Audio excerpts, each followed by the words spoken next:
بسم اللہ الرحمن الرحیم۔ السلام علیکم۔ ایک شخص تھا جس نے اپنی زندگی میں کبھی کسی غیر عورت کی طرف نظر اٹھا کر نہیں دیکھا تھا۔ ایک بار کچھ یوں ہوا، وہ شخص بہت زیادہ تنگ دست ہو گیا۔ نوبت یہاں تک آ پہنچی کہ گھر میں فاقے شروع ہو گئے۔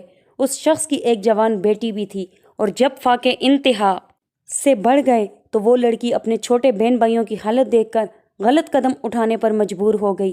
دل میں ارادہ کر کے گھر سے نکلی کہ اپنا جسم بیچ کر کچھ کھانے کا سامان کروں گی۔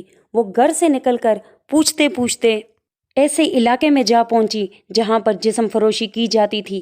وہ لڑکی وہاں جا کر اپنی ادائیں دکھا کر لوگوں کو اپنی جانب متوجہ کرنے لگی، لیکن کسی ایک شخص نے بھی اس کی طرف توجہ نہیں دی۔ توجہ تو دور کی بات، کسی نے اس کی طرف نظر اٹھا کر نہیں دیکھا۔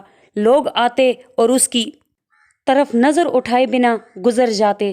خیر، اسی طرح کھڑے کھڑے لڑکی کو شام ہو گئی۔ وہ کافی دل برداشت ہو کر گھر کی جانب قدم بڑھانے گئی۔ جب گھر پہنچی تو اپنے باپ کو منتظر پایا۔ پریشانی میں مبتلا باپ نے پوچھا، بیٹی تو کہاں چلی گئی تھی؟ لڑکی نے اپنے باپ سے معافی مانگی اور رو رو کر سارا ماجرا بیان کیا کہ ابو، مجھ سے اپنے بھوک سے بلکتے ہوئے بہن بھائیوں کی حالت دیکھی نہیں گئی۔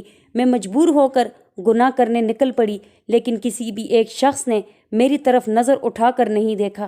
سارا ماجرا سننے کے بعد باپ نے اپنی بیٹی سے کہا کہ بیٹا، تیرے باپ نے آج تک کبھی کسی غیر عورت کی طرف آنکھ اٹھا کر نہیں دیکھا، تو پھر یہ کیسے ممکن تھا کہ کوئی تیری طرف نظر اٹھا کر دیکھے؟